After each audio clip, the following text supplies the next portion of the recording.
In this video, we're going to look at using functions with pass-by reference. In this, we're going to introduce the address of operator. So let's take a look.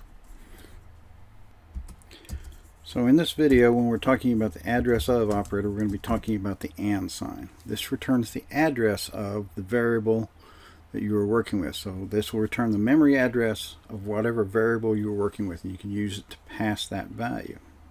So this is the address of operator.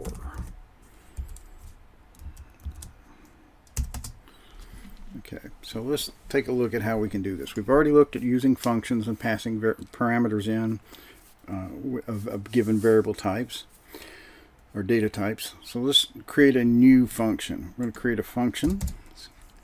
It's going to be an integer return type. It's going to be named myFunction.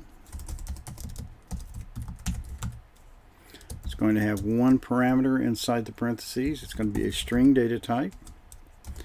We're going to use the address of operator to pass in an address reference to this variable, my name.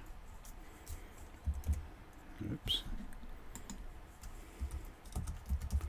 So we have declared a function which has an integer return type.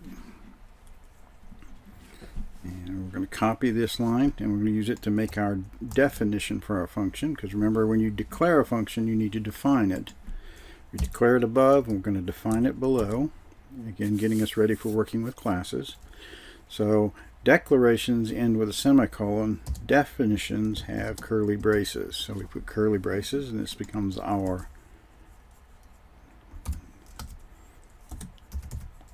definition for our function. Oops, can't spell. So down in our function, let's create some code. So we're going to receive in something called my name. So inside of our function, we're going to take what we receive in, and we're going to do a cout first of all to let us know we're in our function. This is just for demonstration purposes. This is in a function.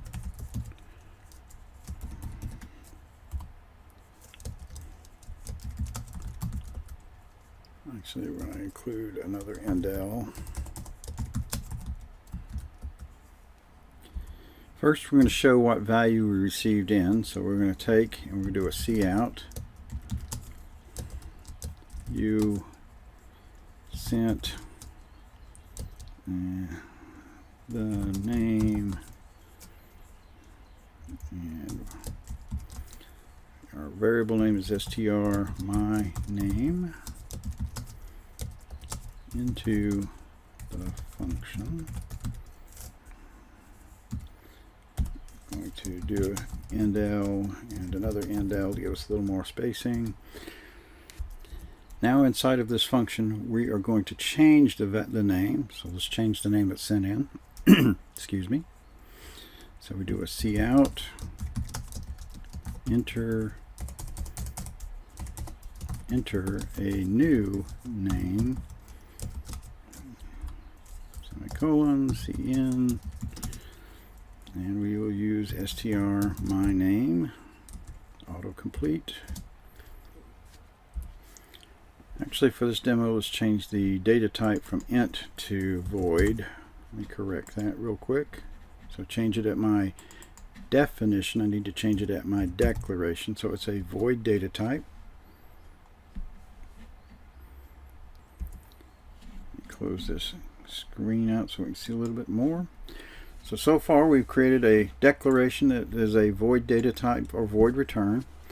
It accepts a string by reference, which means we're going to pass in the memory address of a variable to this function. In this function we're going to say we're in a function. In fact, let me copy this right here. Excuse me, keyboard's not cooperating.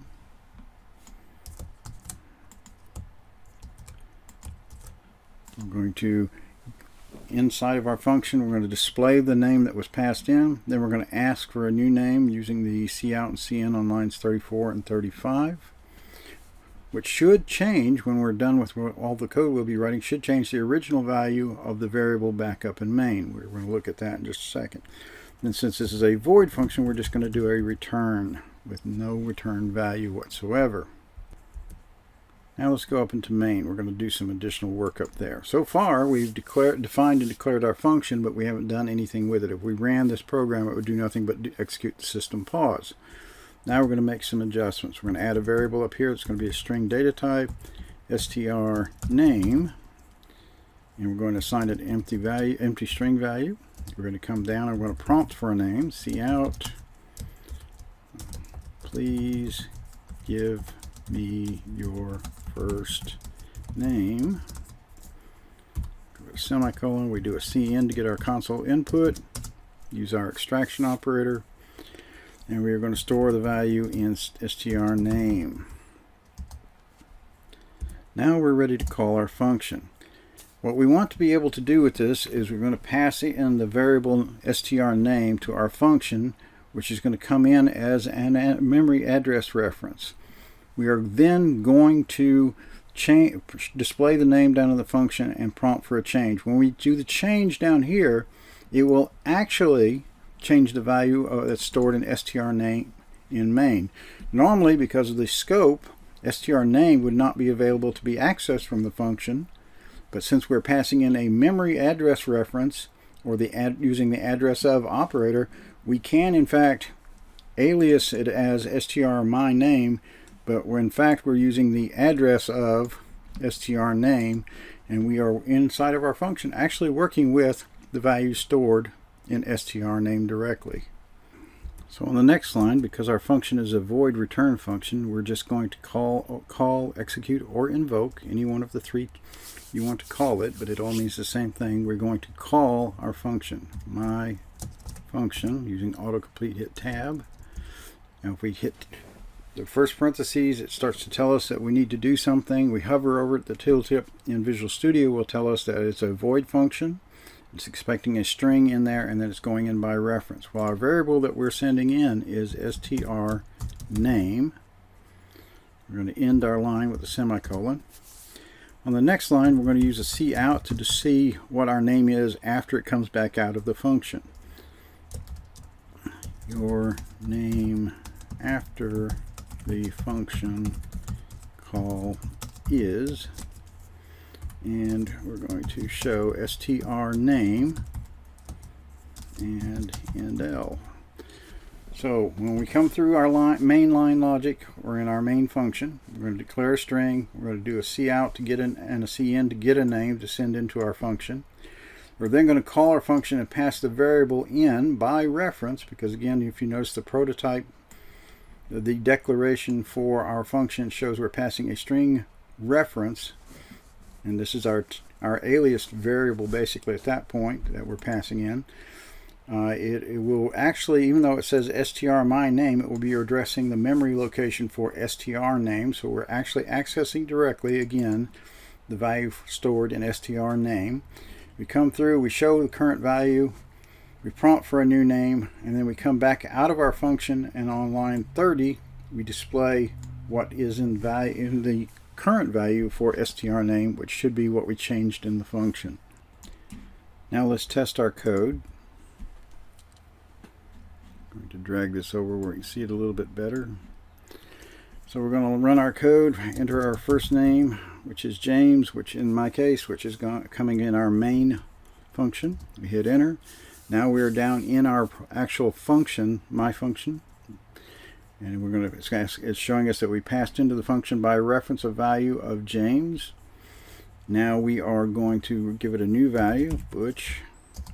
Coming out of our function, which I misspelled, sorry about that. Yeah, I sure did. It has been changed. The original value stored in str name has now been changed to Butch. So we have, by using the address of operator, been able to change the variable that is declared in main and whose scope is in main, but we're actually able to access it and change it using the address of operator in a function. Let me scroll up a little bit, and there you can see the whole logic of the program. Let me get one empty line out of the way so we can see the whole thing. And take that empty line out as well, and pretty much the entire program. Let's have a little more discussion about line 20, where the function declaration is when using the address of operator. Right now you see I have the and sign or the address of operator right next to the data type. Compiler really doesn't care. You could put it out like this, run the code, it will still work the same. Still works exactly the same. You can also and may frequently see it next to the variable name. So I'm going to run it again. You'll see again no difference.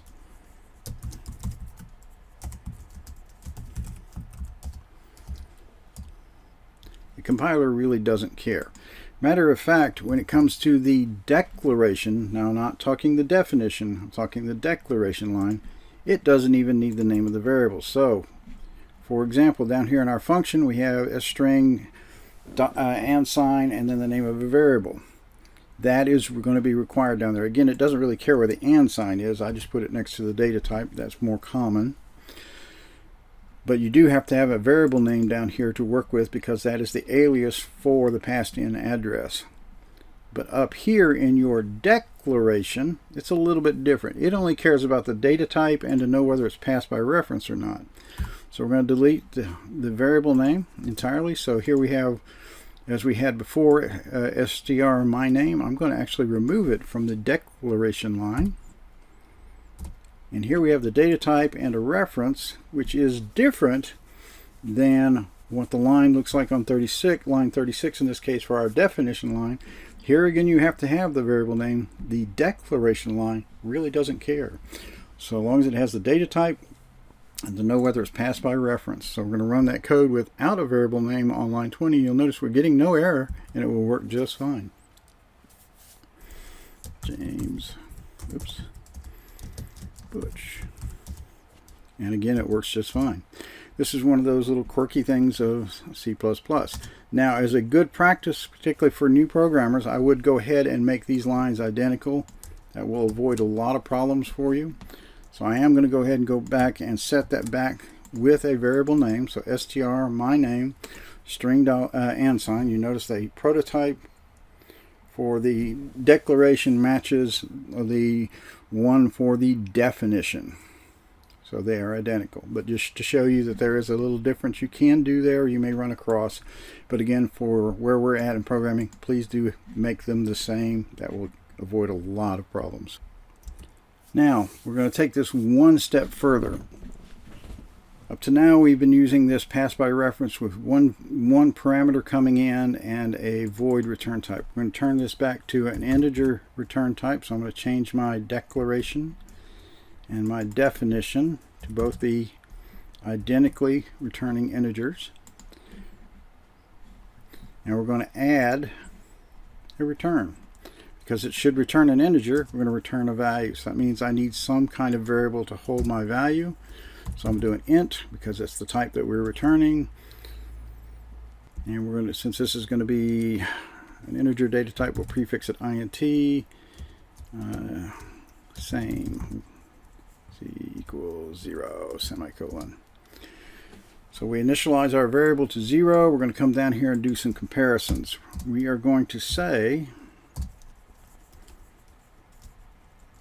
actually, we're also going to add a second variable down here so we can compare what was passed in to what it was changed to. So we're going to do string str previous name.